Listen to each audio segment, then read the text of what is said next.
All right, we live. I believe. Yep, there we go. All right, I'll give you guys a couple minutes or a couple seconds to get into the chat room. I'm gonna be honest. This is gonna be a rough one. This is definitely gonna be a rough review. I have a lot to say tonight, guys. Ugh. So I'll give you guys a sec.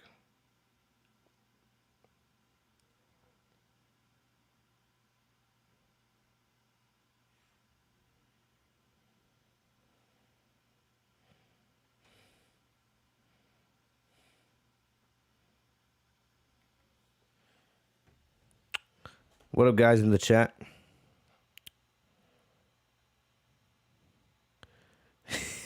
Oh, man. All right.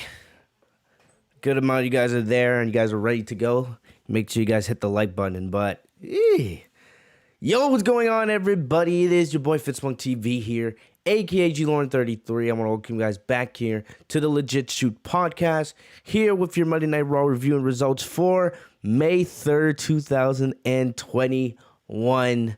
Hopefully you guys are staying safe and healthy, right? We're here on a Tuesday night. And I do want to make a quick announcement because once I get started, man, I have a lot on my mind. I've been keeping this boiled up for the last 24 hours. But I want to let you guys know, most likely next Monday night, we will be live right after Raw goes off the air, right? Let me just check my schedule, make sure, because have some things going on this weekend. But we should be back to doing live Monday Night Raw reviews like we did back in the day. All right, you guys know I don't go live for SmackDown unless it's like hours and hours, like 24 hours after the show. But we should be going live every Monday like we used to starting next week. So I know a lot of you guys are going to be excited about that. Will I be live for WrestleMania Backlash? I don't know yet if I'll be live after WrestleMania Backlash. If I am not, I'll just be live Monday morning. I'll just do the stream a little bit earlier, so you guys may have to get up a little bit early to listen to me, or you guys can just wait till the stream's over, of course, to listen to the podcast. But yeah, just wanted to get that out of the way early for you guys. But this is your Raw review. We're on the road to WrestleMania Backlash. Horrific pay-per-view name, of course, but that's not the story. That's not the story coming out of Monday Night Raw last night. It's not WrestleMania Backlash. It's not the WWE Championship with what's going on with Bobby Lashley and Drew McIntyre and Braun Strowman.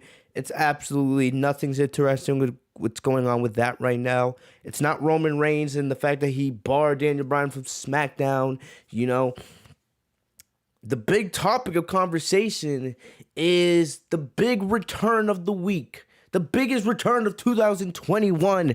The return of All Red Everything. Wait. It's not All Red Everything. It's now All Pink Everything.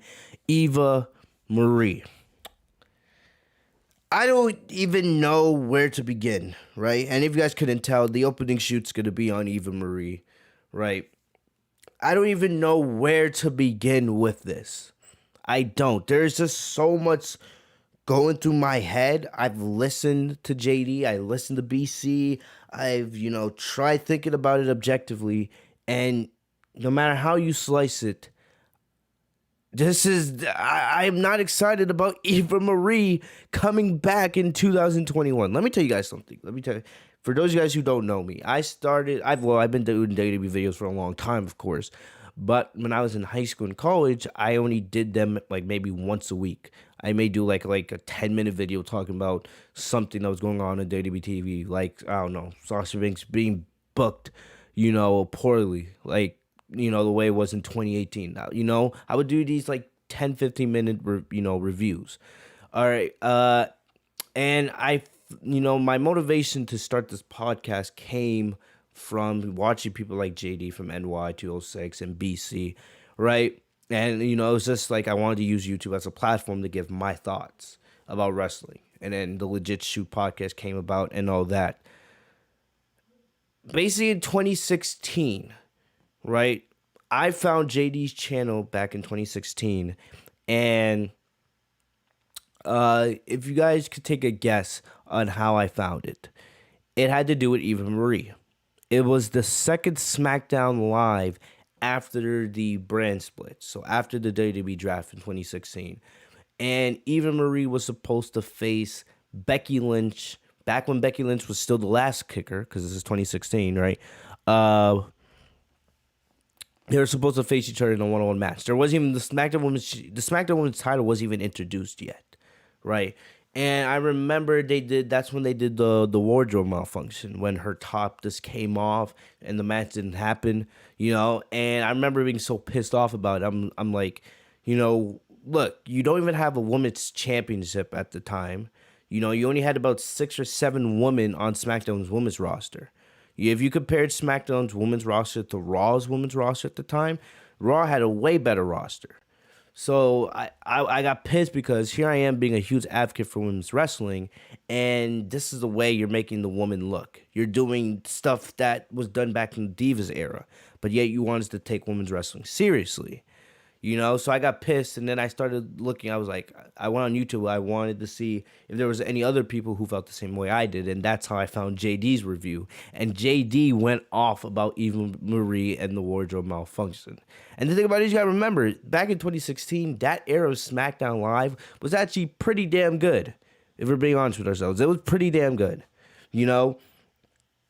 But now, we still all remember, if you are a true wrestling fan, you remember how bad Eva Marie was and how she didn't wrestle. She didn't do anything. She had that short run in NXT where some people actually believed she was going to become the NXT Women's Champion. She was like a slimy heel on that show, and she actually got a little bit of a push, but she never won the title. I believe I think she had a title match against Asuka or Bayley, was one of the two, and then lost, right? And then everyone knew by then Eva was going to go leave the company to do acting, modeling, all these other things. She was never really a good wrestler.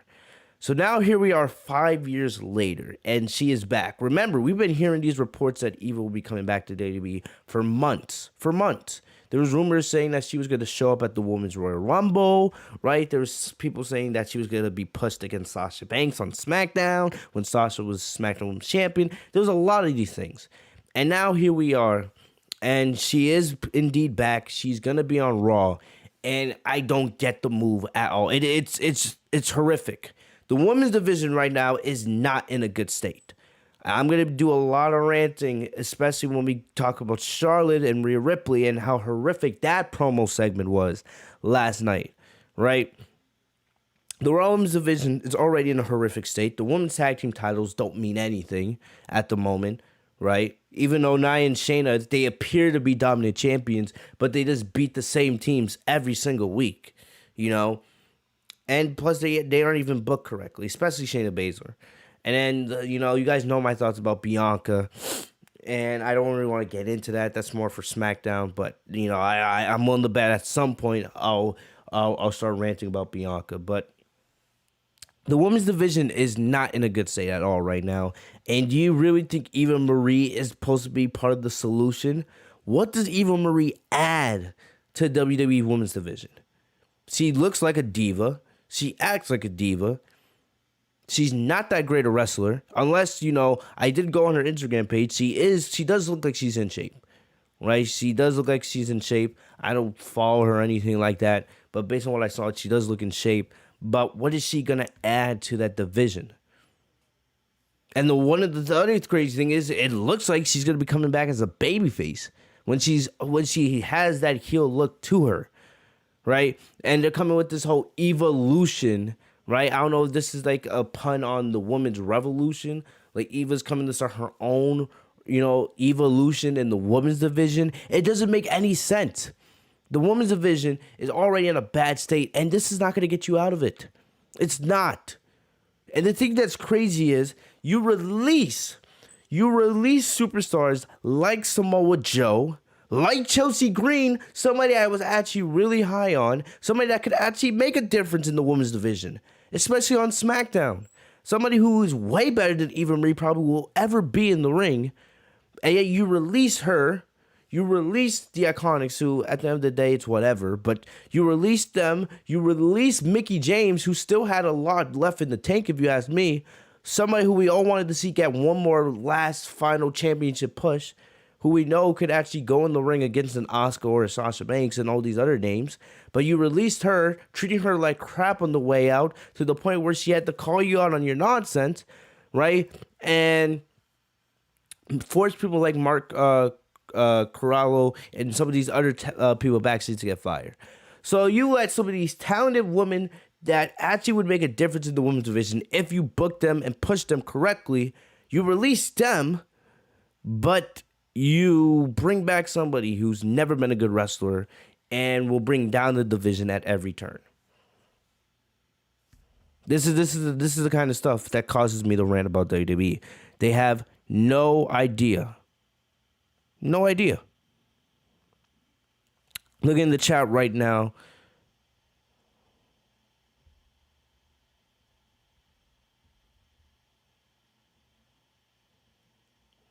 She was lazy. Yeah, I see that because, you know, most of us know Eva Marie from her time on Total Divas, right? Like what? Would you be surprised if they're bringing back Eva Marie just to be on Total Divas? I don't know if the show's still going or not. I don't care for it. But I wouldn't be surprised, especially once things start opening back up now, right? You know, people are getting vaccinated, and we know WWE's planning on going back on tour during the summer, you know, when things are opening back up. So it's like, is that why you bring Eva back? You think, you know, bringing her back for Total Divas, that's going to bring a spotlight to the women's division? I don't think it will. It's a waste of time. It's a waste of time. Casey says, once I found out about the news, I did the Nicolas Cage. I like that because it doesn't make sense to me. And Derek Braun, what are you saying? I know, let go Sasha. Are you saying let Sasha go, like release her? Or are you cheering for Sasha? Like, you're confusing me. But look, I'm going to play Eva's promo. Right now, I'm trying to stay calm about it because, look, first, we got to realize here, if Eva comes back and she can actually wrestle, okay, that's one thing. But right now, I don't have that expectation.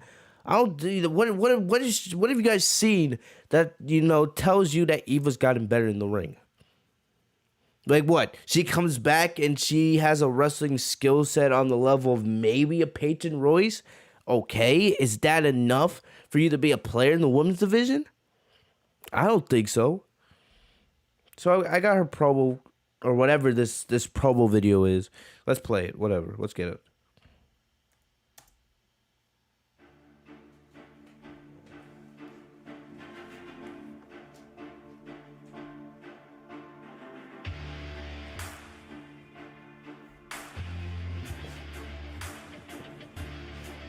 So they got her sitting in front of some high-speed sports car, right, in this black, like, kind of like cheetah suit. Kind of reminds you of, like, Catwoman.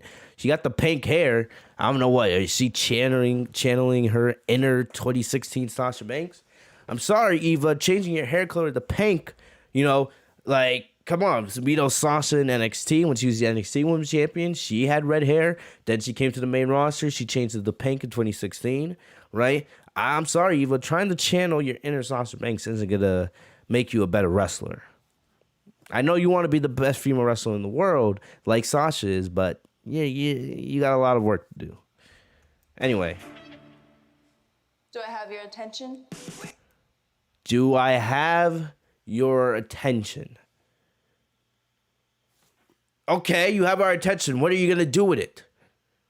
Because trust me, if you come back and you're the same person you were when you left as a lazy worker who didn't really have any skills and was just there as a pretty face, you'll lose our attention within 5 seconds. I'll just change the channel when you're on. Do I have your attention, bro?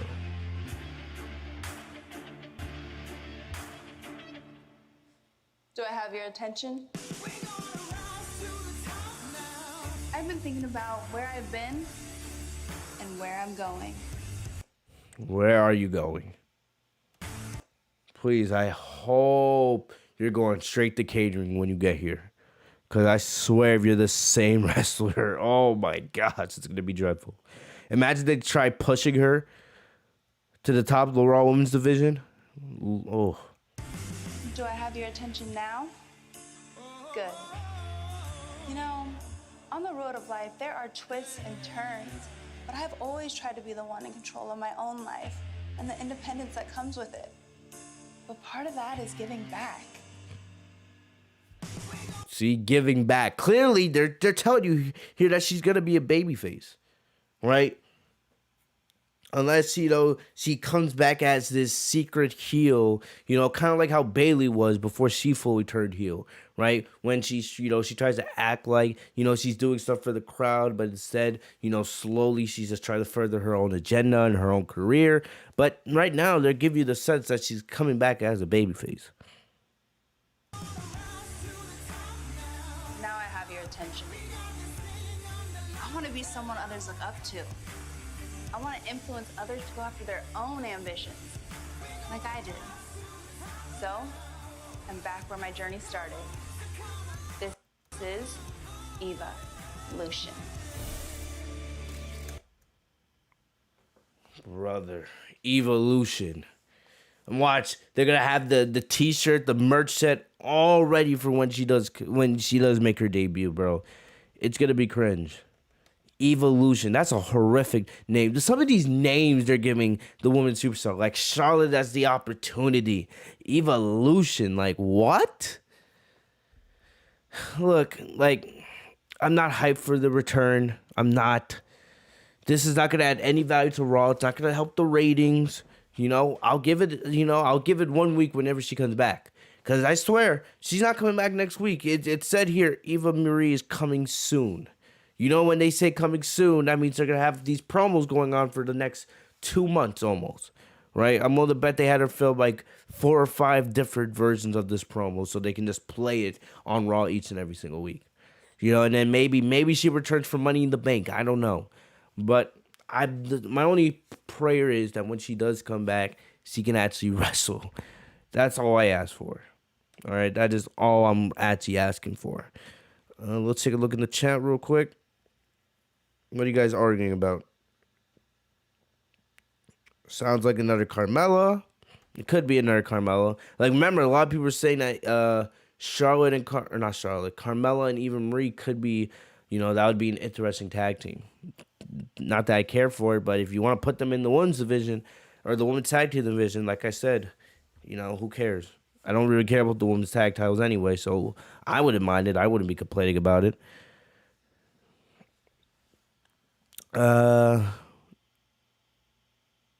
Rachel, I do agree with you. Charlotte versus Eva Marie, that's what I'm worried about. That's honestly what I'm worried about. Because I'm telling you, we'll talk about this a little more later on. But I'm telling you, man, they're setting up for Charlotte to win. Charlotte's winning that Raw Women's title at WrestleMania Backlash. I'm convinced of it. She's going to bury Rhea Ripley. And right now, you know, when that happens, I'm going to sit here and say, I told you so, because this is what you guys wanted. Sorry. I'm not apologizing for being right. I'm not apologizing for saying that they rushed Rhea's push. I'm not apologizing because Rhea Ripley right now is unbearable. She is horrific. And I hope you guys did your homework. I hope you guys did the homework assignment that I assigned you guys last week on the podcast. I told you to go back to NXT, go to Peacock, go to the network, and I told you guys to go watch any Charlotte, or not any Charlotte, you know, watch any Rhea Ripley or Bianca Belair match from an NXT takeover, right? And compare it to the Rhea Ripley and Bianca that you see on the main roster now. And tell me, do you see a difference, right? And we're going to focus mainly on Rhea Ripley tonight, but, you know, hopefully you guys did do the homework. But anyway, let's actually get into Monday Night Raw tonight. Like I said, this show was bad. It's unbearable. There's just nothing of interest right now. Outside of probably the only thing I'm enjoying on Raw is RK Bro. And even though I know that the Randy Orton and Matt Riddle thing is probably temporarily, it's not, you know, going to be, you know, going long to the future where they're going to go and become one of the greatest tag teams, you know, in the history of Monday Night Raw. It may last a couple weeks, may last a couple months. But still, I'm enjoying it for right now. I am actually enjoying what they're doing with Randy Orton and Matt Riddle. RK Bro, man. And if they do have merch, never know, may have to cop that. But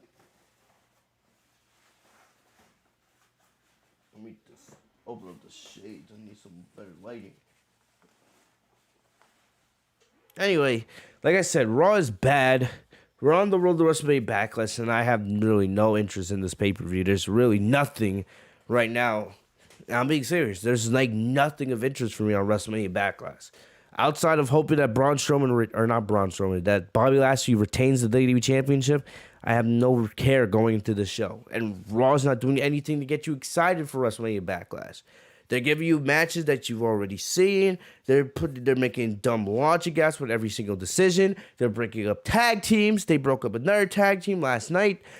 There's just right now, at every corner you turn, Ross is making mistake after mistake after mistake. And with every mistake, the less likely it is that you want to actually watch the show. And I know some of you guys are watching NXT right now. Keep me updated in the chat if anything important happens. I have NXT on the DVR. When anything big happens, just let me know. But Raw's just straight garbage.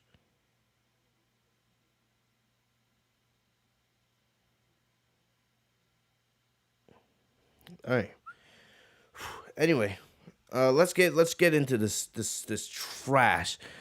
So Raw started off with the Raw Tag Team Champions, AJ and Almas, right? This is the first time they've actually appeared on Monday Night Raw since WrestleMania, because there's been, conflicting reports. One report says that Almas was injured. Another report says AJ Styles was injured. Another report says that WWE had nothing for them, so they just kept them off the show.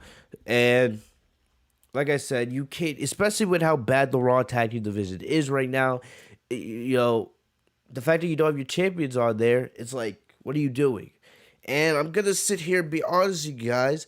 Even though I didn't mind seeing AJ and Almas win the Raw Tag Team titles at WrestleMania Night 1, it's just, now that I look back at it, it's just like, Almas is so handicapped in the ring that, outside of him teaming with AJ Styles, he's not going to bring anything to the table.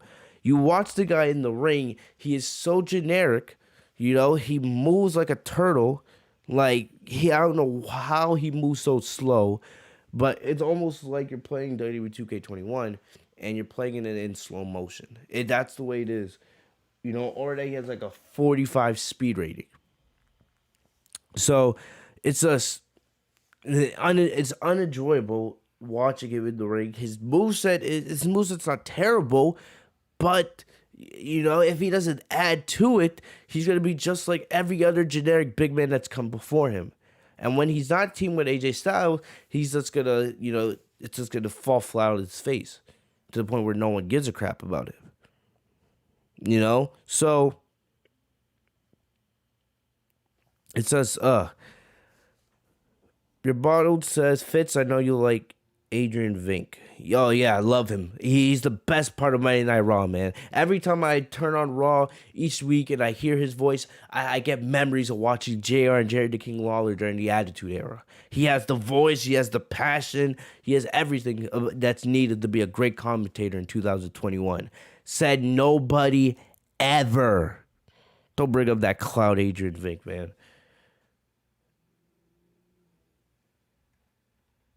So we got somebody in the chat, wrestling is fake, says, yo, bitch, stop complaining about nothing. Wrestling is fake.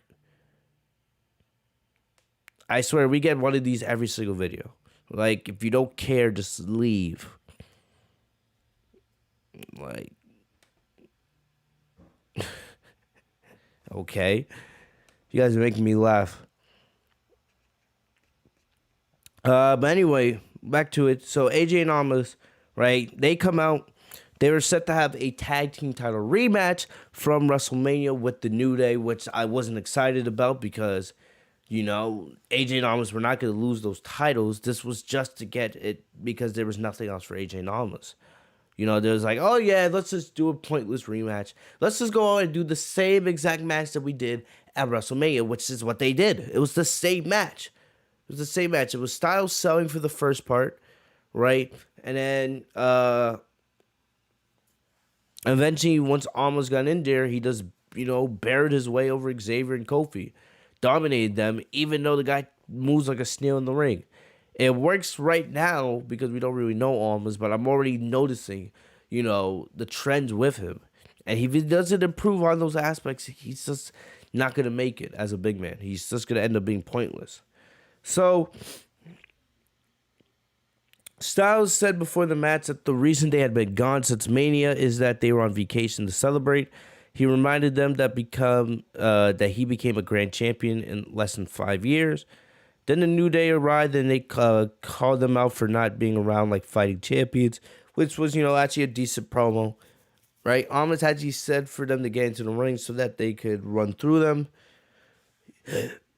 Excuse me. We come back from the break, of course, right? Like I said, Almas was dominating. And then we saw AJ got put back in. And then when he went to high-five Almas after taking down Xavier, he almost got rolled up because the ref didn't see it. So then we saw there's actually 2 commercial breaks during this match, which says I don't know why there is. First off, this match wasn't worthy to be that long to warrant 2 commercial breaks. Plus, you guys know you shouldn't have commercial breaks, especially during title matches on WWE TV. You shouldn't. So we come back from commercial. We see AJ trying to make a comeback. Almost got the tag, and then he destroyed his opponents and got the win. Styles did like a phenomenal forearm to Woods from Almas' soldiers, and that got the 1, 2, 3. So like I said, this was almost exactly the same exact match that we saw at WrestleMania. There was no change, and I actually mean that. There was nothing. There was nothing of change, nothing of entrance, nothing. And then look, at first I tried thinking about the Raw tag team landscape. And I was like, all right, you got the New Day. I guess you got Elias and Riker. You have Lucha House Party. You had the Viking Experience, right? So you have about 4 or 5 teams, and then you broke up the what are they called? When Alexander and Benjamin, when they were formerly in the Hurt Business. This is like, this is what we're doing. This is what we're doing. Like I said, I want to get behind Almas, but for the reasons I just gave, I can't. If this is what they're gonna do with him, it's gonna run its course fast. It's gonna get stale. He has to get quicker in the ring, and he has to improve on that moveset. He moves so generic, man. AJ's not gonna be able to carry him like that forever. It's not. Oh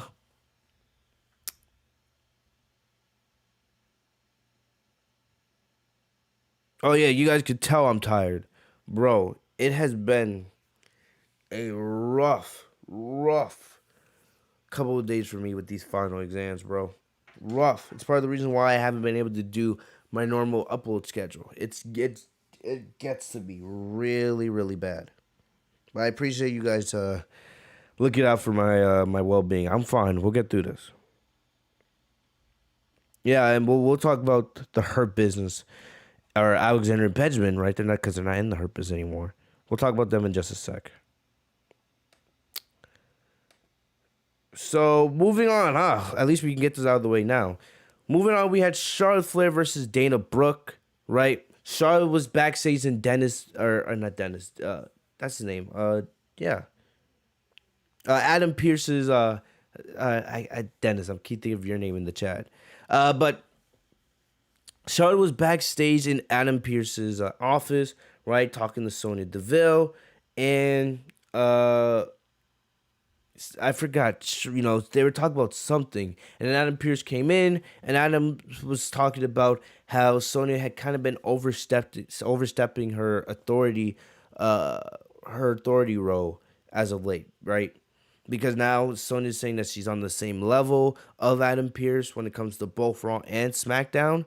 Never knew that was the case, but remember, they never even declared Adam as the Raw and SmackDown general manager. He's just a WWE official. test his title, which, I don't get it. I don't know why they just don't name a general manager at this point, but it causes this kind of confusion. Like last week, Sonya's on Raw, and we're like, isn't she exclusive to SmackDown? But supposedly she's a WWE official that's equal to Pierce, so I guess she could be on both shows whenever she wants. It doesn't make sense, right? So Charlotte came out to the ring for her match with Dana Brooke. I'll say I actually have something that they can do with Sonya Deville, which would be very, very cool if they did, right? Because you guys we're always talking about building new stars here, right? So Charlotte came out. She had a match with Dana Brooke. And then, she was knocking Dana around, actually calling her bitch, right? She was like, "You're my bitch. Yeah, you're my bitch." Yeah, like robot mode, right? So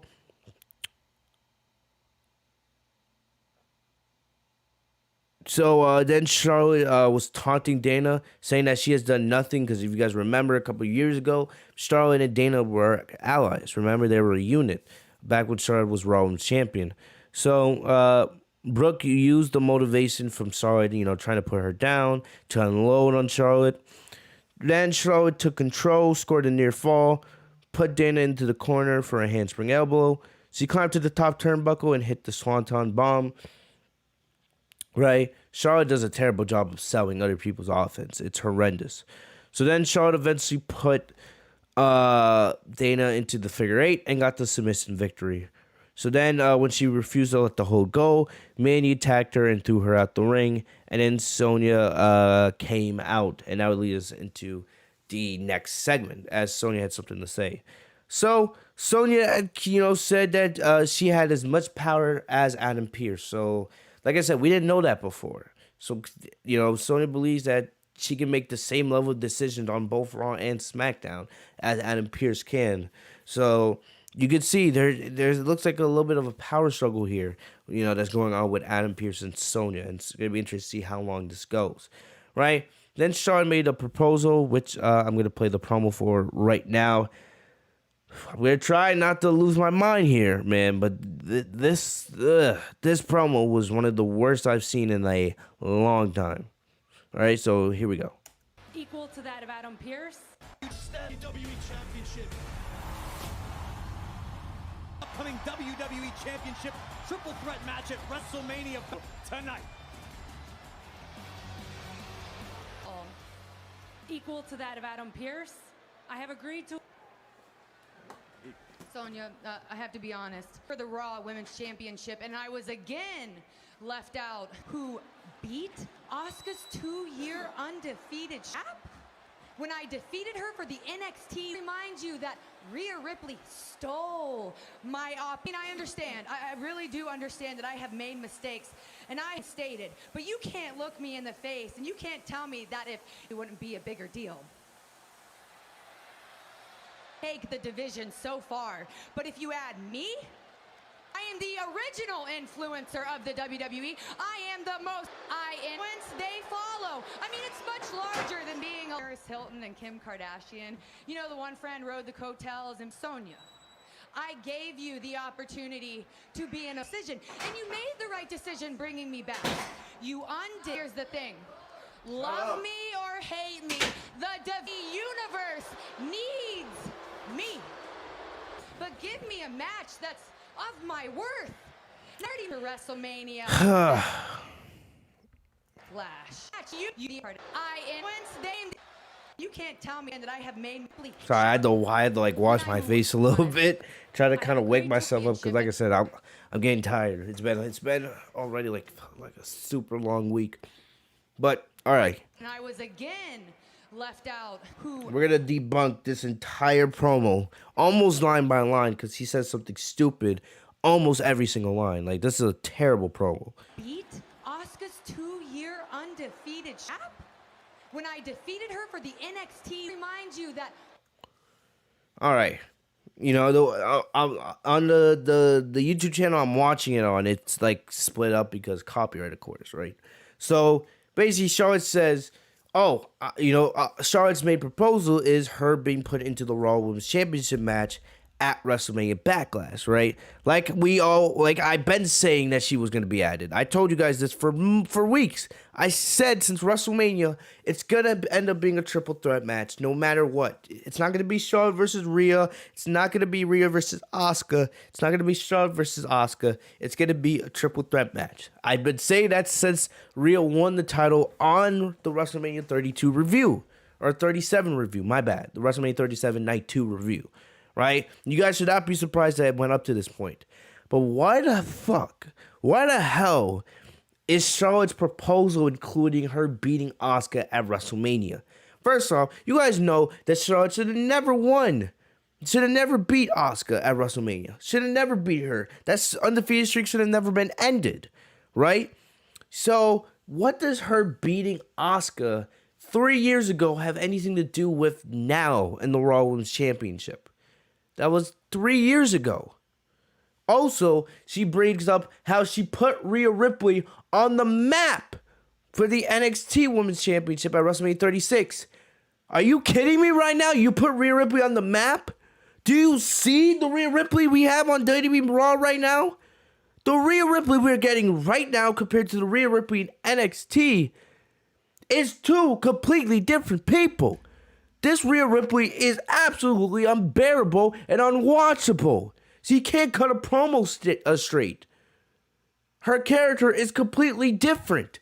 They completely shitted everything that made Rhea special in NXT. And Charlotte's the main reason for that because Charlotte buried Rhea at WrestleMania 36. She should have never won that NXT Women's Championship. And like I always said, I always say this. I feel like I'm saying this every single week now. She should have never won that title. She didn't elevate the NXT Women's title. She didn't elevate the NXT Women's division. She didn't elevate WWE NXT against AEW in the ratings. But yet she brings that up, like she put Rhea on the map. This is what happens when you guys fall into the traps that WWE gives you. Because look at Rhea right now. Look at Rhea right now, honestly. This is why I told you guys to go back and watch the Rhea matches from NXT if you guys had time to do that this week. Because completely, WWE has shattered her character. But because she's the Raw Women's Champion, because she beat Asuka at WrestleMania, you're supposed to ignore all that. It's not supposed to matter how Rhea looks. It's not supposed to matter if Rhea can't cut a promo anymore. It's because she's the Raw Women's Champion, right? That we're supposed to ignore everything negative about her and just, accept the fact that she's champion and let her do what she's got to do. Because as long as she has the belt, she's succeeding, right? No, that's not the way it goes. That's why there's people like me here to educate people like you.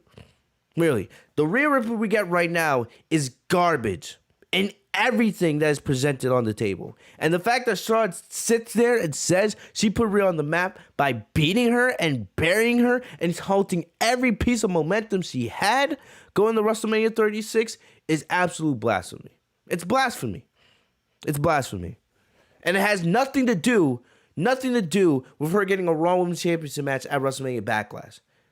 Oh yeah, just because I beat somebody 10 years ago, I deserve to get a championship match now, when the circumstances are completely different. Charlotte's talking about when she beat people 3 years ago at different WrestleManias for separate championships. She didn't win no number one contenders match. And the thing is, they're weaving this narrative that everybody backstage doesn't like Charlotte. So that's the reason why she was kept out of the WrestleMania match and all this. They're trying to build some stupid ass sympathy with Charlotte's heel run to try to get you behind her for you to understand why she's heel and why she does what she does when it's not working. It doesn't make no sense. Let's continue. Rhea Ripley stole my opinion. I understand. I really do. When did Rhea steal anything? I'm not defending Rhea, but Rhea didn't steal anybody's opportunity. Asuka never agreed to face Charlotte at WrestleMania. The match was never made. The match was never made official. Right? And the thing is, Rhea, came in and asked for an opportunity in the Raw Women's Championship. Even though it was done in the most horrific way possible and it should have never been done, how does that result in you thinking that Rhea stole your opportunity? You were the one that got COVID. This promo was horrific. made mistakes, and I stated, but you can't look me in the face and you can't tell me that if it wouldn't be a bigger deal.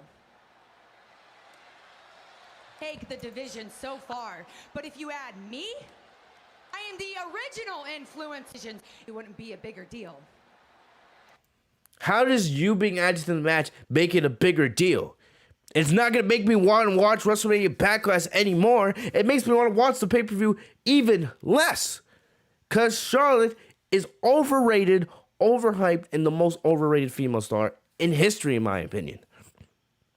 I hate this nonsense that Charlotte keeps saying that, oh yeah, because I'm Charlotte Flair, anything you put me in elevates it. Did you elevate the WrestleMania 35 main event when it should have been Becky versus Ronda in a singles match? But instead you being included, making it a triple threat match, winner take all, did that elevate the match? No, it made the match less memorable than it should have been. That should have been a huge moment for women's wrestling. But instead, when we think about the best women's WrestleMania main event of all time, we will never think of Charlotte, Ronda, and Becky Lynch. It'll be known as the first, but Charlotte should have never been in that match. When we think about the greatest WrestleMania women's main event of all time, we'll always think of Sasha Banks and Bianca Belair. Take the division so far, but if you add me, I am the original influencer of the WWE. I am the most influence they follow. I mean, Charlotte has this thing in her promos now that she just goes on and on and on and yap. Now she's calling herself the original influencer? What does that mean? The original influencer. Like, I don't know if they don't want to call her the opportunity anymore, and they saw how bad that nickname is, so now they're just trying to throw whatever they can at the wall and see what sticks. But what, like, the original influencer? What? What are you, a social media assistant now? That's a terrible nickname for a wrestler. To stick with the queen or whatever garbage you have. Right? The opportunity, the original influencer, whatever you want to call yourself. No, get rid of that nonsense. It's horrific. And it's not catchy. I mean, it's much larger than far. But if you add me, I am the original influencer of the WWE. I am the most influence they follow. I mean, it's much larger than me. Who follows Charlotte? That's why I want to know who's following what Charlotte does. I see people following what Sasha Banks does because she's the best female wrestler in the world. I see people following what Bayley does because she just had one of the best heel runs in history. I see people following what Becky Lynch did back when she first became the man. I don't see anybody following what Charlotte does. Paris Hilton and Kim Kardashian. You know, the one friend rode the coattails and Sonia. I gave you the opportunity. And then she makes a Kim Kardashian reference. I gave you the opportunity to be an authority. And you made a courageous decision. And you made the right decision bringing me back. You undid the injustice decision to suspend me indefinitely.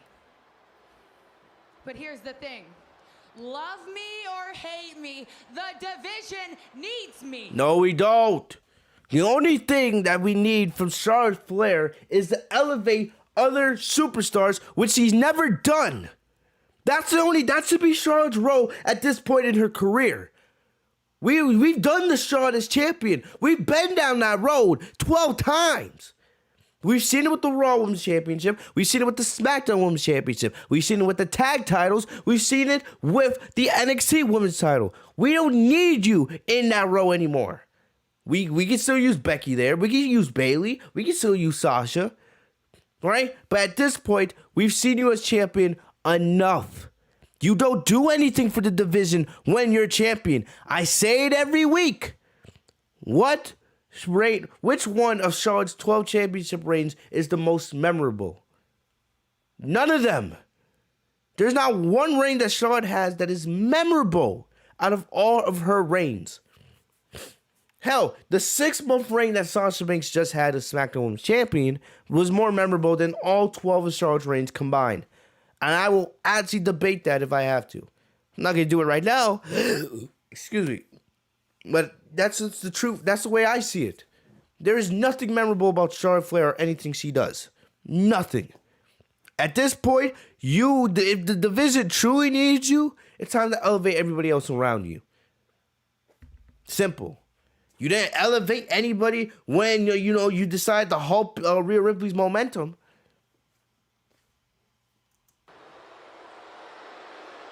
The WWE Universe needs me. Did WrestleMania need you?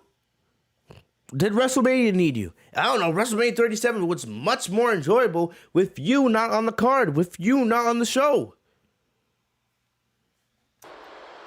That's a great example of us needing you. And listen, I am happy to oblige, but give me a match that's of my worth. Now, you've already made the right decision. So I'm telling you to do it again and add me to WrestleMania Backlash. Sonya.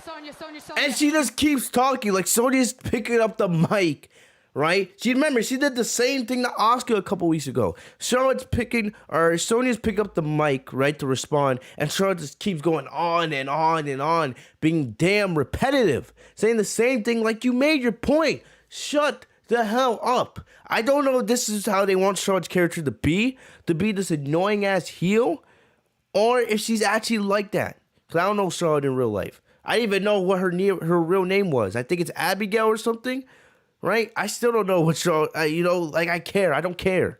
Just shut up. You made your point.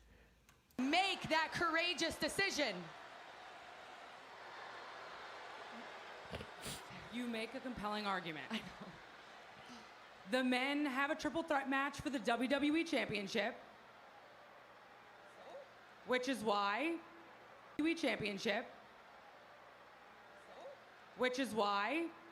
Charlotte, I'm gonna add you to the Rhea Ripley versus Asuka Raw Women's Championship match, making it a triple threat match. Okay, the only thing I agree here with Charlotte is I don't know if you guys heard it correctly, when Sonya brought up how the men have a triple threat match for the WWE Championship at WrestleMania Backlash, Charlotte said so in the background. I agree with her. That's the only time I'll probably ever agree with Charlotte Flair. What in the hell does the WWE Championship being a triple threat match have to do with the Raw Women's Championship being a triple threat match? That has nothing to do with anything. Is the show being called Triple Threat WrestleMania Backlash? Right? What? Should I expect Sasha Banks now to return on Friday to make the match with Bianca and Bayley a triple threat match? Should I expect that now? Should Roman Reigns expect Cesaro and then Edge to come back on Friday on SmackDown to make that a triple threat match? Should we expect that as well? What does that have to do with anything? That's how you make decisions? No. First of all, Charlotte should not be in the match, period. Right? But the fact that that's, your argument, that's your logic for making the Raw Women's Championship a triple threat match because another match was a triple threat match. Like I said, it seems like WWE is really riding the magic of how great the Universal Championship main event at WrestleMania was with Roman, Edge, and Daniel Bryan. It's like they want to do as many triple threat matches as possible to try to get a match that's on that level when it's not there. It's not there. You're making me not want to see triple threat matches anymore. It's like triple threat. Makes zero sense. That is fair to Flair. I would love to know what the current Raw Women's Champion. So then Rhea Ripley comes out, this new announcement. or whoever this person is. It's not the Rhea Ripley I know. Hold on. I've put up with a lot out of this spoiled brat's mouth, but this is absolute crap. There's a reason why Charlotte wasn't in the match at WrestleMania. And it's the same reason why nobody wants to see her in my rematch against Asuka. Charlotte, nobody likes you. Nobody! Why is that a thing? Why are we bringing that up? Why do we care? Why do we care that nobody likes Charlotte? Why is that a part of this garbage storyline? Sure, it's true. Most of the audience doesn't like Charlotte anyway. But why is Rhea Ripley bringing that up? It shouldn't even be a discussion. It shouldn't even be a conversation. Plus, like, what am I looking at here with Rhea Ripley? This is completely different. I don't recognize this person. Is he a babyface or heel? Like, I'm confident that I could beat Asuka one-on-one because, well, I already did. And I became champion. But a triple threat match? You know how unfair that is.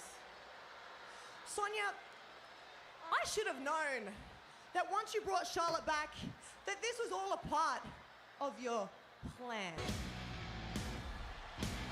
Speaking of someone what is Sonya's plan here? I still don't get it. else who will be affected by Sonya Deville. So Asuka comes out. Empress of Tomorrow. Asuka. When you're talking to me, Asuka, you don't understand something. This is crap. Watch your mouth when you're talking to me, Asuka. You don't understand something. Oh, shit. And I'm just like, this is bull crap. I'm sorry. Even though Asuka's not booked correctly, she never is booked correctly. I still love Asuka. She's still a national treasure. You know. You're talking to me, Asuka. Oh, this is crap. Watch your mouth when you're talking to me, Asuka. You don't understand something. Oh, Charlotte! It's a whiny little cry,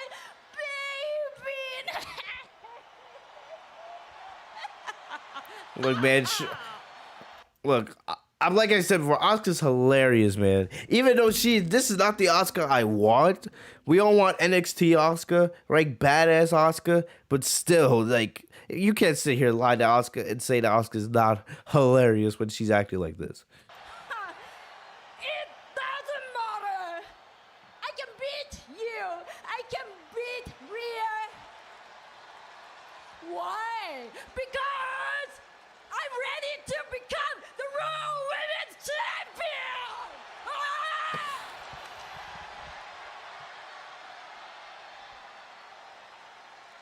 That is why no one compares to me. You get thrown one curveball, and look at you two. You lose your minds. Rhea, you're walking into WrestleMania Backlash with your Raw Women's title, but I will be walking out the Raw Women's Champion. It's happening. I'm telling you, it's happening. And then Rhea gets in Sonya's face, starts backing her up to the corner, right? Why would you? She didn't earn it. She didn't earn it. She didn't earn it. And then Charlotte attacks Rhea. Now devolving into this. And then Rhea on the outside doesn't do anything. Charlotte just attacked her, and then she's just just standing there like a little puppet. At WrestleMania Backlash.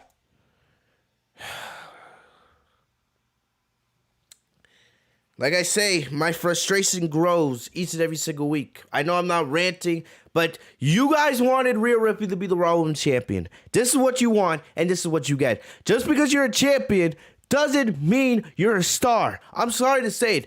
This Rhea Ripley is an absolute, unbearable, unwatchable mess. She is garbage right now. Garbage on every single level. And when she loses at WrestleMania Backlash, I'm going to sit here and say I was right. Not because I want to be, because it's facts. If you are okay with this garbage, just because Rhea Ripley's champion, you don't understand the business. Oh yeah, we need to make new stars. Yeah, let's make new stars that are terrible. Ay, ay, ay.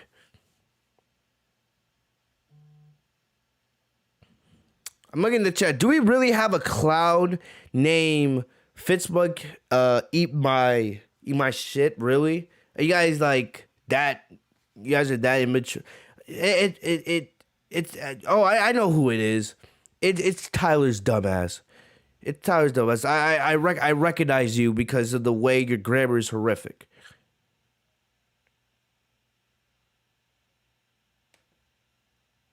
Like, Tyler, stop. Tyler, get a life, my dude. Get a life. Stop changing your name, just to try to be relevant on the channel.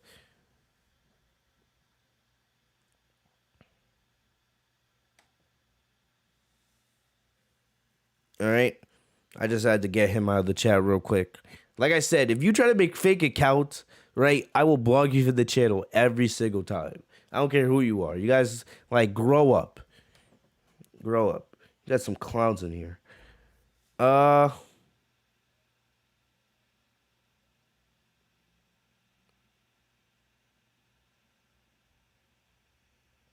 was I gonna say? Oh yeah, like I said, this whole thing with the women's division, the Raw women's division, it's all garbage. All of it is. You've already ruined Rhea Ripley, but you guys wanted Rhea Ripley to win. It's on you guys. You guys got to deal with the consequences now. You guys can make your own excuses, right? You guys can say, "Oh, I didn't think Rhea would be booked like this." No. You guys wanted Rhea Ripley to be the Raw Women's Champion. You guys know WWE Creative sucks. But yet, you guys told me that Rhea had the win at WrestleMania. So yeah, you guys can deal with the consequences. I'll sit here and say I'm right and watch the ratings continue to fall on this awful ass show. But I will say one thing. I'm not going to say there's hope, but one thing that you could do here, especially with Sonya Deville, is make things a little interesting. Clearly, Sonya Deville and Adam Pearce, there's a power struggle going on. And it's going to be interesting to see probably how long Adam Pearce allows this to go on before he tosses Sonya to the curb, right? Remember, the reason why Sonya was put in an official role was because WWE wanted Sonya to take a break from wrestling after everything she went through last year. Money in the Bank is coming up, right? And, I've already seen people say, "Oh, I want to see Sasha win Money in the Bank. I want to see Bayley, right? I want to see Becky." Look, none of the 4 horsewomen need Money in the Bank. None of the big names need it. They don't, right? You save those kinds of things for the Royal Rumble. The Money in the Bank should be used for new stars. That's what it should. For rising stars and to build new stars. Especially heel. Money in the Bank is meant for heel. Usually a babyface wins the Royal Rumble. Then, heel wins Money in the Bank. Right now, there is no favorite to win Money in the Bank right now. We have no idea who's going to win it. Right? Money in the Bank is next month. This is what you can do. Simple as that. You can have this power struggle go on between Sonya Deville and Adam Pearce for the next couple of weeks. And then eventually Adam Pearce gets frustrated with, Sonya to the point where he just fires her. Right? But before Sonya gets fired, she can put herself in the Money in the Bank match. And then I would have Sonya win the Money in the Bank briefcase.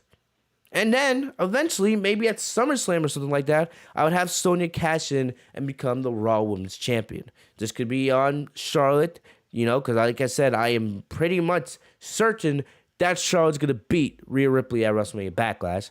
And like I said, Rhea will be buried once again, unfortunately, but not that I didn't warn you guys of this. But anyway, you could kind of make an interesting story out of this. I've always said that Sonya is one of the more underrated performers in that company. She has a style that reminds me a lot of Ronda Rousey because of her martial arts background. And she's actually really good. I want to see Sonya come back. I miss the square up and fight, passion she brings. I feel like she's severely underrated. Go back and watch the Sonya and Mandy Rose match from SummerSlam. And that's actually a very underrated match on that card. I feel like Sonya has women's championship all around her. If you guys remember, Becky Lynch said that a couple years ago. She was on the bump or something, and they asked her, which current WWE women's star do you see as the next big star, right? Which current female superstar do you see as the next big star in the women's division? Becky Lynch said Sonya Deville. I've been saying that for a couple years too. And I feel like WWE can really capitalize on this, especially with this storyline with Adam Pearce, Sonya being involved with the Raw Women's title situation. I feel like if WWE's smart, I don't trust them, but if they wanted to, if somebody from WWE was listening to this podcast, right, you could say something about this. Or you could do something really cool here and actually make another star. That's how you build stars. That's how you build stars, in my opinion. Not this nonsense that you did with Rhea Ripley at WrestleMania. No. This is how you build an actual star if you want to do this with Sonya Deville. I really think they should go down that path. I'm trying to see really quickly just because I want to see, does WWE have the interview that Sonya cut? I really want to see if I can find the promo that Sonya cut on Becky Lynch. It's really good. If it's here, hopefully it's here, please.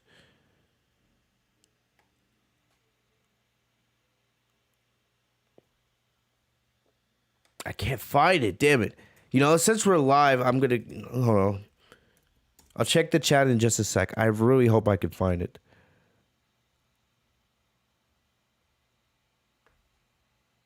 I think this may be it.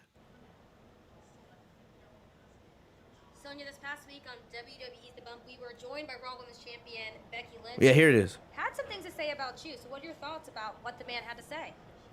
Man, Kayla, I'm just excited because the women's division is the best it's ever been. From NXT to Raw to SmackDown, the caliber of athlete here is higher than it's ever been.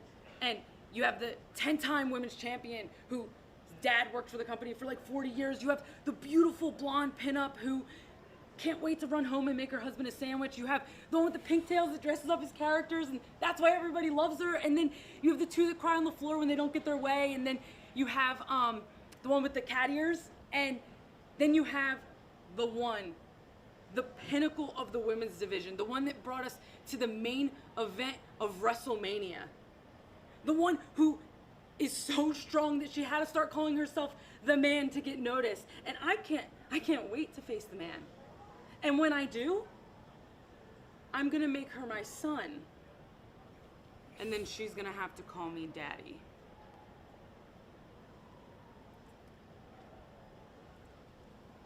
My son to face the man.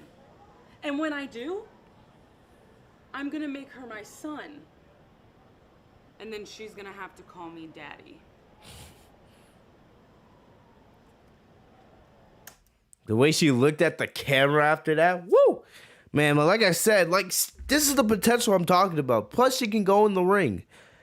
Like, I'm gonna make her my son, and then she's gonna call me daddy. Yo, that's a great line right there. You know, but like I said, Sonya has potential to be a big star in that women's division. So I'm glad I was actually able to find the promo. But,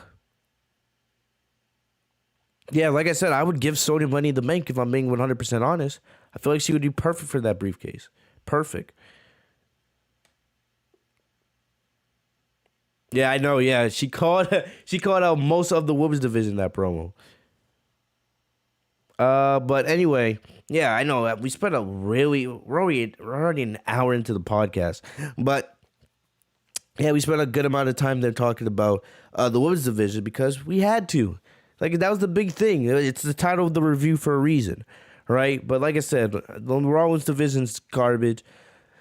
I know I don't have much excitement for it going forward, but we'll see. We'll see if they can fix this whole mess. But like I said, when I know most of you guys want to say if, I'm more thinking when. When Charlotte beats Rhea Ripley at WrestleMania Backlash, right? I'm gonna sit here and say I'm right. And even if Rhea does retain at WrestleMania Backlash, I'm willing to bet they'll probably do the one-on-one between Charlotte and Rhea at Money in the Bank. You know, I'm telling you, within the next 2 pay-per-views, I can almost guarantee you guys Charlotte's going to bury Rhea Ripley and win that Raw Women's Championship. I'm certain of it. All right? I'm certain of it. And it's unfortunate, but that's what WWE gets. Right? So, next up, we had Elias and Jason Riker. They were backstage, right, and they had tomatoes. They were planning on trying to get some payback on the New Day, who were recovering to their loss earlier in the night with AJ and Almas, right? So they wanted to throw rotten tomatoes at them from last week. The fact that WWE's continuing this Rotten Tomatoes garbage is sad. It shows the state that WWE is in, truly. You'd think they would have listened to all the backlash and the jokes and everything people said about them this week about how bad that segment was. And instead, they tried to double down on it this week. Instead, when they went to throw the Rotten Tomatoes, they actually nailed Randy Orton in the head with a couple of them. And then the Viper got mad, right? So then later in the night, Matt Riddle was getting interviewed. And Randy Orton said, let's team up again and take out Elias and Jason Riker. And like I said, this is probably the only positive on the show, really. I'm liking this pairing. And since we're talking about it, let's talk about the match anyway. You know, the match was whatever. You know, there wasn't anything special. Near the end here, near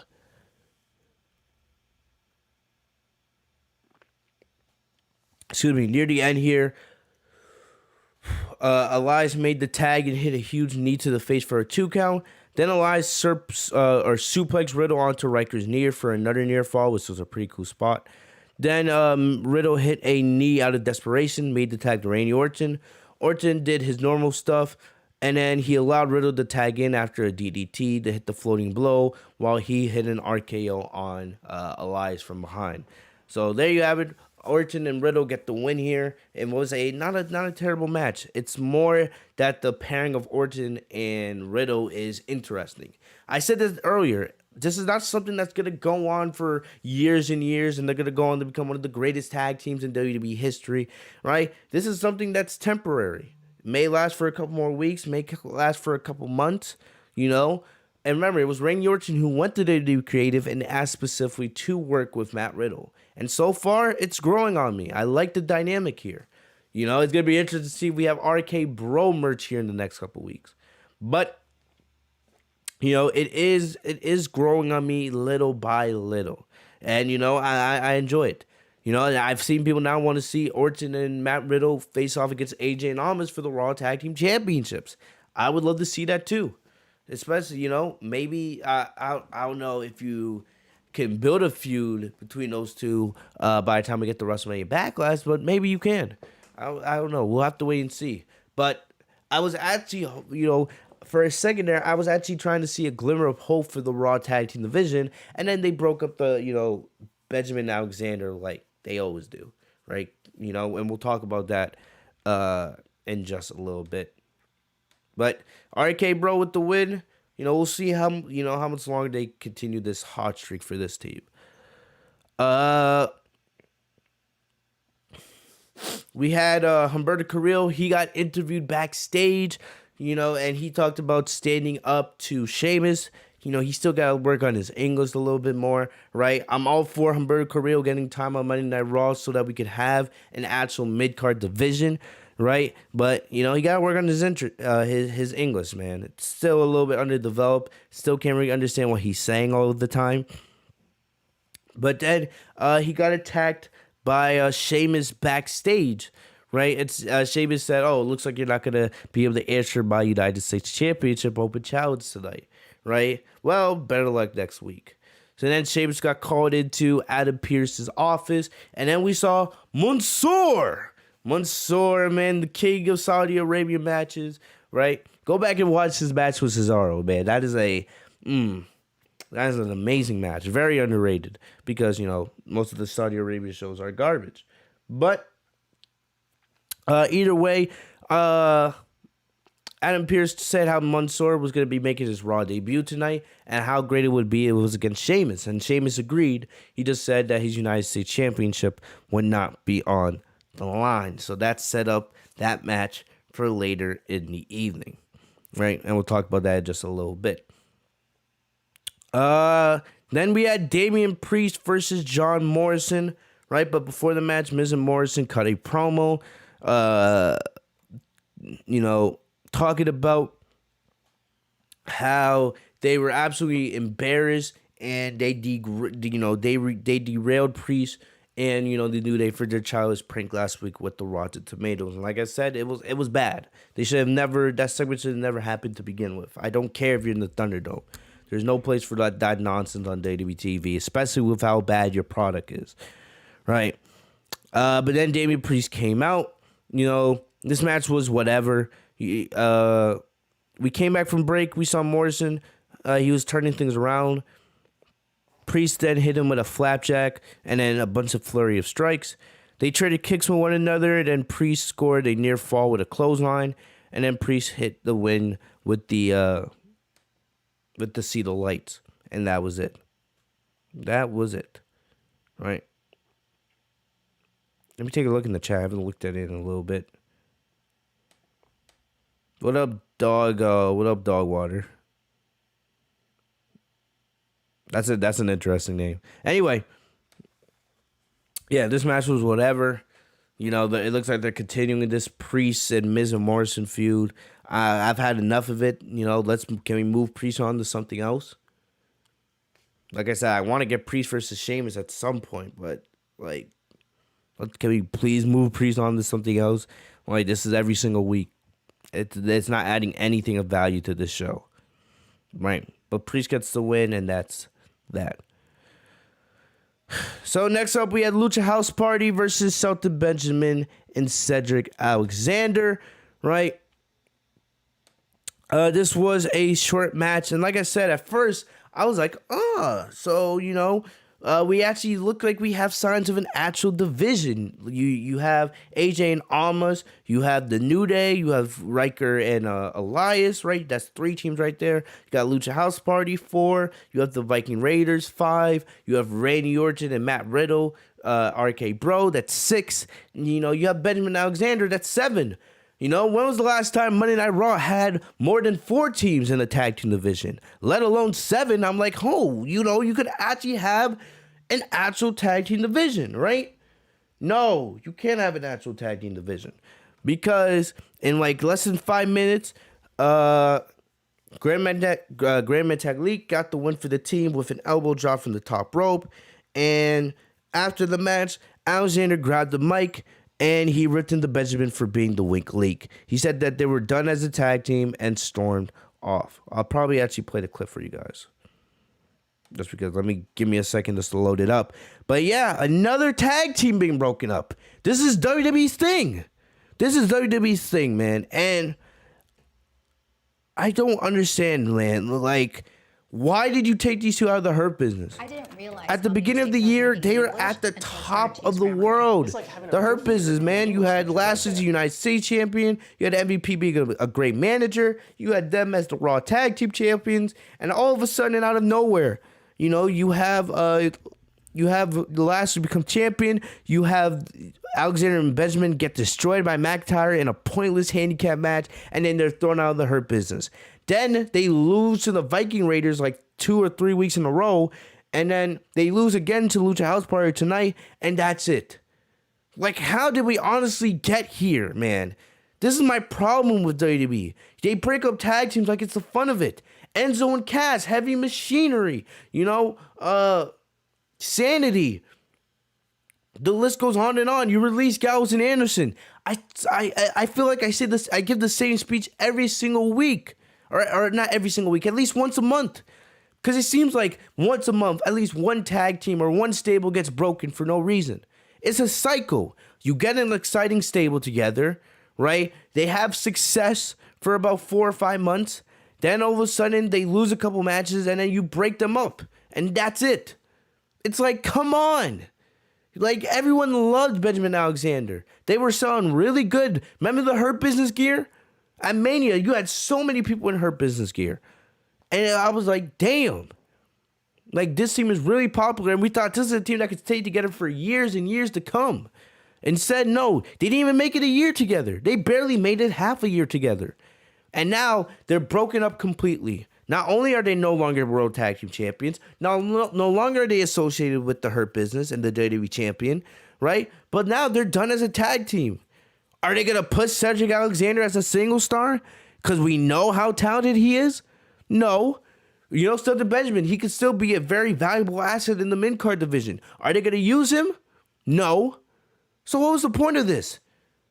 What's the point of this? If you're not going to push them as single stars, Just leave them as a actual, tag team that can be used. What's the point of breaking them up? What does that do for them? Cedric's going to go right back to catering where he was last year when the pandemic first started and they were in the Performance Center. Benjamin's going to go right back to catering. Like, come on. This is why I'm always saying Vince got to go. Because he's the one that makes these decisions. He was the one that made the decision to break up the Hurt Business. And I bet you he was the one that decided to break up this tag team. What? Next week we get Alexander versus Benjamin, in a one-off, right? Because, Alexander blamed Benjamin for for them being kicked out of the Hurt Business and losing the World Tag Team Championships and all this, right? And then Benjamin cut a promo backstage saying that he survived for all these years, even when he wasn't, having the greatest level of success. But he's a survivor. And now, after all this time, right? Alexander has to get, his head out of his ass and thinking that he's self-entitled and he's a spoiled little brat because he's not going to be able to survive like he does if he continues acting like this. That was basically what Benjamin said in this promo. So what? I can see we're probably going to get a match between these two. Maybe 10 minutes, right? Probably won't even get a commercial break because WWE doesn't value these two. And then that's it. And then both will be right back to catering. It doesn't make any sense. Any sense why WWE makes these decisions. And then months later, when they have no tag teams, you're just sitting there like, we could really use Benjamin and Alexander right now if they were together. I don't get it. I don't get what goes into these decisions. Because we know they're not going to get pushed to single stars. So what was the point? Why do you just randomly break them up for no reason? This is the kind of stuff that pisses me off about this show, man. Truly, Some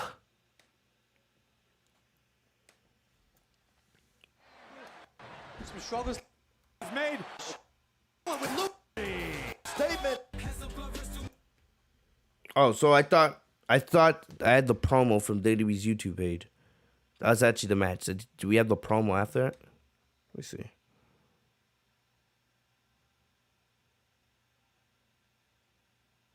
Oh, no, the promo's not here. Oh, great. Great. Wow. See, so this really tells you how WWE values Alexander and Benjamin, right? They didn't even put Benjamin's promo after the match when he says he wasn't going to team with, he didn't want to team with, not Benjamin's promo, Alexander's promo, right? They don't even have Alexander's promo where he says he doesn't want to team with Benjamin anymore on WWE's YouTube page. Shows you how much WWE truly values them. Another great tag team, broken up for no reason. And you wonder why I shit on this show. Next up, we had Drew Gulag versus Angel Garza. This match was set up backstage where Angel Garza had a rose. Still don't know who his secret, or what. Remember a couple months ago when they were doing a storyline like Angel Garza had a secret admirer, right? And still no idea where, that storyline went to or what was the plan with that storyline. Felt like a complete utter waste of time. But anyway, Drew challenged him to a match. I was like, okay, Drew Gulak and Angel Garza, this could actually be pretty good. You watch some of their NXT matches, these two can go. So, we get the actual match, and then Garza threw his pants at Gulak to get the early advantage. So then Gulak put him in a headlock, but Garza used the ropes to escape the hold, and then he yelled at Gulak as he beat him down in the corner. Then Garza nailed the wing clipper and got the win. So there you have it. He did something else after the match. He put something in the back of Gulak's tights. Excuse me, Angel, you're about to go through those. Let me see if I can find the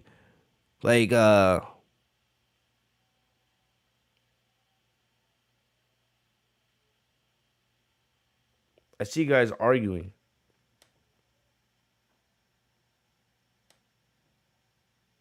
All right, thank you, Shimmy. I don't know if I'm saying your name correctly. He says that Garza shoved the rose up Gulak's asshole. So there you have it. Yeah, he did do that, and then he kicked him. He kicked his asshole afterwards. So I don't know if this means Angel Garza's gonna start getting some kind of push. like I said, I don't mind you doing these matches. Even though it was short, right? It was less than 5 minutes. I don't mind you doing these matches because it kind of builds up, momentum for superstars in the mid-card division. And like I said, you have more than enough people in that mid-card division to be challengers for Sheamus and have an actual exciting mid-card division because WWE's talent pool is ridiculous. The amount of superstars that they're not using. Look at it, man. You have Sheamus, Monsoor now that he's on Raw. You have Ricochet, who's not being used. You have Alexander and Benjamin, who are not being used correctly. You have Angel Garza. You have Drew Gulag, right? And who knows who else I'm forgetting about. You have so many names. Now, you can have a really good mid-card division. You just got to give them time on television so that they can gain momentum and actually look like, challengers. So, hopefully WWE, actually builds up that mid-card division because they have way too much talent not to be using them.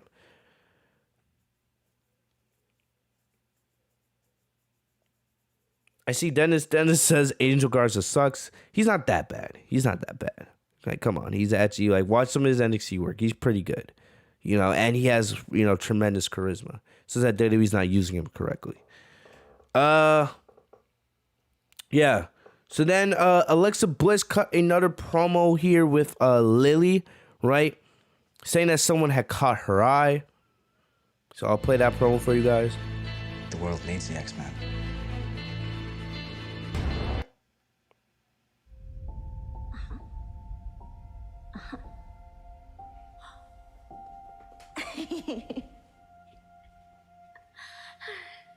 Lily had so much fun tonight. She's a big fan. So getting to see some of her favorite superstars up close was truly a nightmare come true. Did you enjoy our little game? Lily loves to play hide and seek. But I always seem to find her in peculiar positions. Let's just say she's gotten her little hands dirty quite a few times. Her favorite color is red.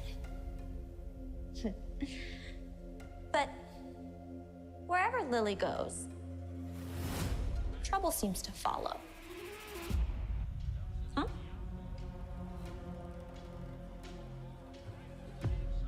Really? Lily just told me that a certain someone may have caught her beady little eyes. I can't tell you who yet, though. That's our dirty little secret. But like I said before, don't blame me for what happens next. Lily, Lily, what did you make me do? The world goes crazy just at the sight of you. We have so much fun together, and we'll be friends forever.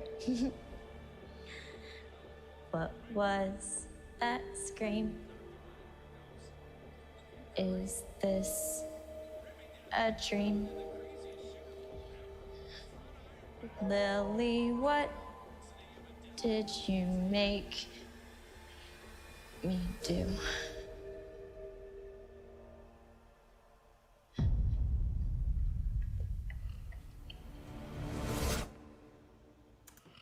Like I said, man, these promos by Alexa are good, but they've been going on now for about 4 weeks. You say someone has caught your eye, are you gonna attack them? We still even know if Alexa's a babyface or heel. Like I said, I like this character. I want to see it develop. I could see it coming something pretty cool on Raw, but you're clearly they're putting effort into this. Alexa, you could tell she likes the character. She's having fun with it. You got the songs, you got everything playing in the background. What's happening here though? Is she gonna actually get in the ring and wrestle eventually? Who's caught your eye in the Raw Women's division? Can we actually start telling some kind of story here? I Another thing, man, like, what happened to Bray Wyatt? Is he dead? He appears, the Raw after WrestleMania with one Firefly Funhouse, and the guy disappears.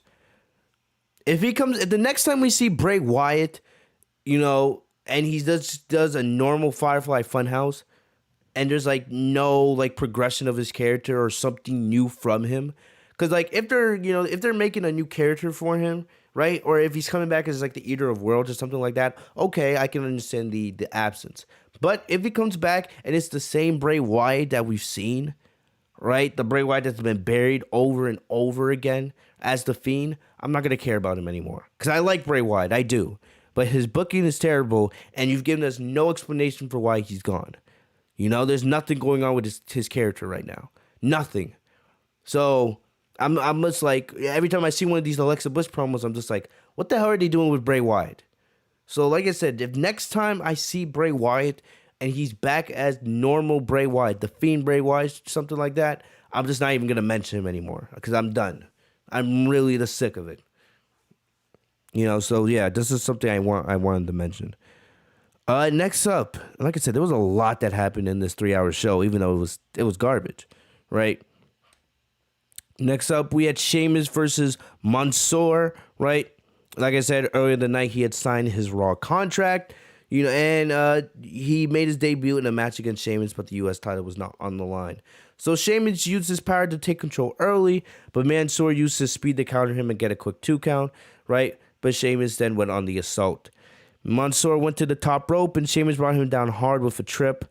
He lined up for the bro kick, but was hit by a drop kick, then Humberto Carrillo, right? Humberto beat up Sheamus, but ended up getting a bro kick instead, and so did Mansoor. So, I like another positive on this show is Sheamus. Why does Sheamus look more dominant? I'm actually serious when I say this. Why does Sheamus look more dominant as a U.S. champion than Bobby Lashley as the WWE champion, right? When Sheamus has multiple people coming after him for his championship, he just beats them down and hits them with bro kicks. When they come after Bobby Lashley's trying to, form alliances with Drew McIntyre or have people, hire people to take out his challengers. I'm just like, Bobby Lashley shouldn't be booked like that. Like, the way Sheamus has been booked as United States champion so far has been pretty good. Pretty good. And now, he has more than enough talent to face him in that mid-card division. More than enough talent. So, they protected Monsoor here because we know if it was an actual championship match, Sheamus would probably win, right? But they did the disqualification to keep Monsoor from getting that first loss, right? Sheamus as champion. So maybe I hope they're not turning this into another triple threat, because they could easily just book Sheamus versus Monsoor versus Humberto Carrillo at WrestleMania Backlash in a triple threat for the United States Championship. But, you already have 2 United States title matches. Don't overdo it. Do not overdo it, right? I would much rather you just do the triple threat on Raw than do it at WrestleMania Backlash, if I'm being 100%. Hopefully this doesn't turn into another triple threat match, right? But clearly Sheamus is dealing with Monsoor and Humberto Carrillo, and I like it. I don't mind it. It's what you should be doing in the mid-card division. And hopefully we get to see other names, get involved. Like I said, like Ricochet, like Drew Gulag. There's a lot of talent in that division that should be used. Like even Jeff Hardy, who hasn't been on TV for, months, right? Like, we haven't seen Jeff Hardy since, I think, the Elimination Chamber. So, like I said, WWE's talent pool is, freaking ridiculous. They're not using most of these superstars. So we'll see. We'll see, but, I didn't mind what they did here with Sheamus and Mansoor, and clearly it's going to continue, right, which I actually like. So, hey, you got 2 positives from this show from Fitz, so you guys should be happy about that. Anyway, we go from positive to something absolutely unbearable. We had,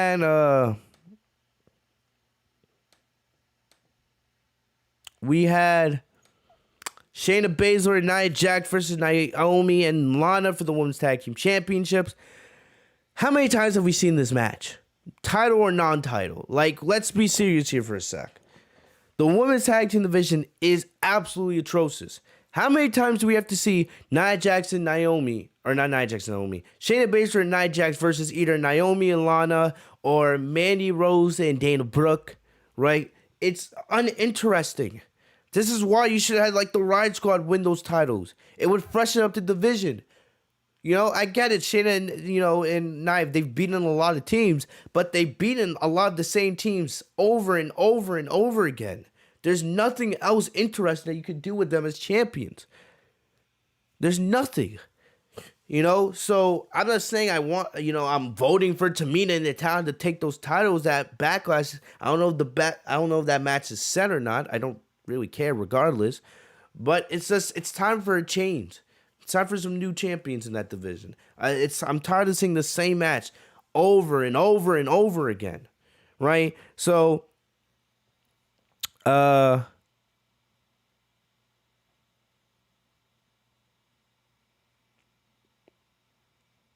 it's just garbage, man. And even Reginald getting involved. Ay. Like, it's like Naomi and Lana, and I love Naomi. Naomi deserves so much better, but they've done a poor job of making Naomi and Lana look like threats for the women's tag team titles. Same thing with Mandy Rose and Dana Brooke. So why keep booking the match over and over? Because clearly you have nothing else. You have nothing else. So if you have nothing else, get those new champions and refresh the division. Start over. Or abolish the titles altogether. It's really that simple. So near the end here, actually, Naomi came back, right? Naomi and Lana did a double team move. So then Jax pulled Naomi out of the ring and threw her onto the announce table, or into the announce table. Then Reginald distracted the ref while Lana had Shayna pinned, right? So, of course, normal Reginald crap. So then Basler grabbed Lana and put her in the Karafuda clutch for the win. Like I said, nothing of importance here. If you have nothing else, nothing interesting to do with these two as champions, get the belts off them. This is why I said you should have just had the Riot Squad win the titles at WrestleMania. It's just ridiculous. Last but not least, you had Bobby Lashley and Braun Strowman. So at the beginning of the show, right, they actually flipped a coin, which is stupid. They flipped a coin to determine who would face Bobby Lashley in the main event of the show, right? And I knew in the back of my mind, I was like, whoever gets the match against Bobby Lashley tonight, the opposite will get the match next week. Because you know how uninteresting WWE is. They're lazy and uncreative. It's lazy booking. Oh yeah, we have nothing else creative we can do, so we'll just flip a coin, have one of them face them this week, and do the same thing the next week. So, anyway, Strowman was the one who got the coin flip, right? And, like I said, my interest in this is not there. We've seen Strowman versus Lashley already multiple times. They actually showed a video package of Lashley and Strowman's history. Back when, back about a year and a half ago, these two were feuding and we still had fans. Remember Strowman, speared, or Strowman speared Lashley through an LED board. And then I think they had a Falls Count Anywhere match, which is actually pretty good. When you go back and look at it, so I'm just like, okay. I was surprised at first because I was like, WWE looking back at history, right? Not trying to insult our intelligence for once. I was surprised. And then you have this match though. We just saw Lashley and Strowman a couple weeks ago because remember, right before Lashley became champion, he had to beat Braun Strowman to keep it from being a triple threat match with him, Lashley, and The Miz. So we've seen that match. Lashley destroyed Strowman. So I was like, what are we gonna see here that we haven't seen already? Strowman never changes. He does the same crap in the ring every single time. I didn't expect anything different from Lashley as much as I think he's a beast. So we had promos throughout the entire night hyping up for the main event. MVP cut 2 or 3 different promos. In one of them, he talked about how Lashley should team up with McIntyre to take out Strowman. And so it could just be a normal one-on-one match, right? Because Lashley doesn't want to, lose his championship by, not being involved in the decision. Because if McIntyre or Strowman pin one another, Lashley could lose the WWE championship. Right, and no, none of us want that. Lashley should remain WWE champion at all costs. So, I'm sitting there. I'm just like, no, If Sheamus doesn't need to team up with somebody to take care of Monsoor and Humberto Carrillo, why are we doing that with Bobby Lashley? Why are we doing that? Why are you making Lashley look like less of a beast than he actually is? Why does he need to hire people to take out Drew McIntyre before WrestleMania? Why does he need to team up with Drew McIntyre to take out Braun Strowman when he's the WWE champion and he's a beast? If we're trying to build up, hopefully, to a Lashley and Brock Lesnar match, hopefully at SummerSlam later this year, right? Why are we making Lashley look like less of a beast because he needs help by other people to be his opponents? Lashley's never been like that. He wasn't like that when he was United States champion. Why are you trying to make him that way now that he's WWE champion? Stop trying to change his character. Lesnar never ever needs somebody to help him. Like, are we not trying to make Bobby Lashley the modern day beast like Brock Lesnar? Well, like, come on.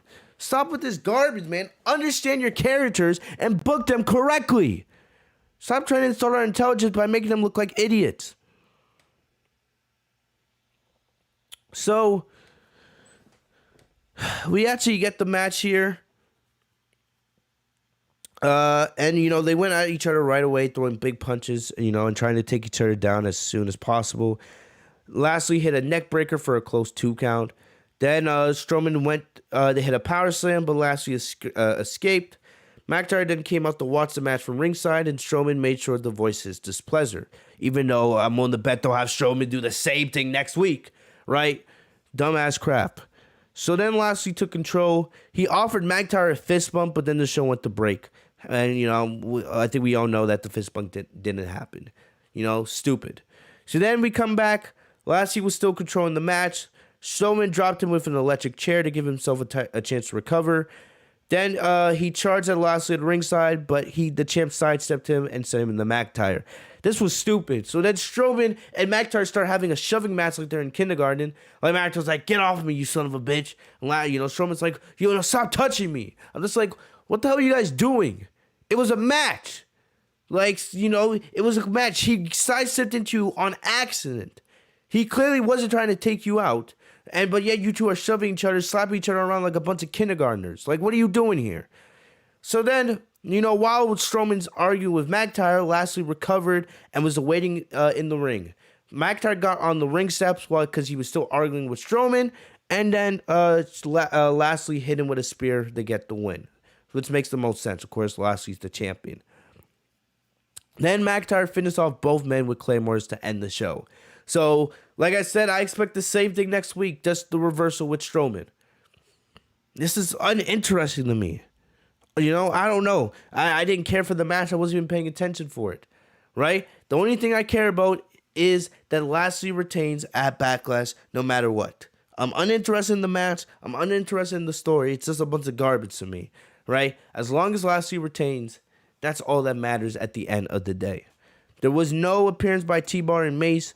I don't know. I guess that story's over. If you, like I said, you can put T-Bar and Mace in the tag team division. You can make it work. If you're not going to change them back to their NXT gimmick, right, to Downey Dijakovic and Dio Madden, use them in the tag team division. You have more than enough talent to make it work. Like I always say, WWE's talent pool is absolutely enormous. So if you're done with this whole T-Bar and Mace versus McIntyre and Strowman, just have them go up against, or just have them be used in the Raw Tag Team division. I'm okay with that. I'm actually okay with that. You can even build them up to be Raw Tag Team champions with their massive size. Be something kind of like AOP. I don't know. Or maybe like the Bludgeon Brothers. When Luke Harper and Eric Rowan were together a couple years ago. See, here I am actually giving you suggestions of how you can make use of all the superstars on this show. Come on. You have too much talent for them not to be used on a 3-hour show, making them being booked correctly and properly. But that's what happened with the main event. Like I said, I'm not excited for WrestleMania Backlash. All I care about is Strowman retaining. Or not Strowman retaining, Lashley retaining. My bad. But, yeah, that's about it there. The show was garbage, man. And Eva Marie coming back is not going to help it. Charlotte becoming the Raw Women's Champion is not going to help it. It's just going to bury Rhea Ripley like I've been saying. And, you know, whether you guys believe me or not, man, that's just the straight up truth. It's just the straight up truth. But other than that, guys, you know, I'll check in the chat one more time before we get out of here. Rachel says, do you see Brock Lesnar winning the championship from Bobby Lashley? I could see it happening, yes. Because what if they want to do Brock Lesnar versus Roman Reigns at Survivor Series? If Roman's still champion by then, right? They could easily turn, you know, Lesnar babyface, right? Lesnar could be a babyface or heel. It's mainly the same guy at the end of the day, right? They could have Lesnar be WWE champion. And then, you know, so they could set up by Survivor Series Clash of the Titans. Even though we've seen Lesnar and Roman Reigns, we haven't seen Lesnar and Roman Reigns with this version of Roman. So that would be very interesting. You know, I would not mind that at all. But in my opinion, Lashley would need to win that match. It would be much bigger if you had Lashley win. It's a dream match. Lesnar doesn't need to be champion anymore. Right? I'm not saying I wouldn't mind it, but the thing is, I don't really want to see a part-timing Lesnar anymore. I don't want to see a part-time champion. Lesnar never needed the belt to stay relevant. You know, it's Lashley's time. Lashley would need the victory way more than Lesnar needs it. So that's my opinion on that. If anything, you could just have Lesnar just be a free agent like Cena or Edge. He doesn't have to be on one brand. You know, so yeah, that's my thoughts on that. Answering your question, Rachel. But other than that, guys, that's about it. You know, I hope you guys enjoyed the podcast. We went an hour and 40. You know, so I hope you guys got a lot of my thoughts. Had a lot to say, I told you guys. But hopefully you guys enjoyed. But other than that, guys, that's all I got for you guys today. I'm going to get out of here. I'm tired of talking about this show. You guys stay safe and healthy. If you guys are new to the channel, leave a like on the video. Go check out the other video I posted a couple days ago. We talked about Roman Reigns' new theme and him barring Daniel Bryan from SmackDown. We also talked about Bianca Belair. We barely mentioned Bianca Belair on today's pod, which I'm, you know, kind of surprised. But thank you guys for everything. If you guys are new to the channel, subscribe, hit the big red button, hit the bell right next to my name, Fitzmonk TV, so you guys are notified every time I post a new video. Follow me down on social media. The links are in the description down below. Share this video out with your friends so they can listen to the podcast and be educated by yours truly, all right? Hopefully you guys enjoyed your May 4th. May the 4th be with you, right? For all you guys who haven't seen my Mandalorian reactions, you know, those are live on the channel, especially the ones where Sasha Banks appears as Koska Reeves, man. Go check those out. But either way, guys, you know, hopefully you guys stay safe, you know, make smart decisions. I'll see you guys later. Have a great day, guys. Peace.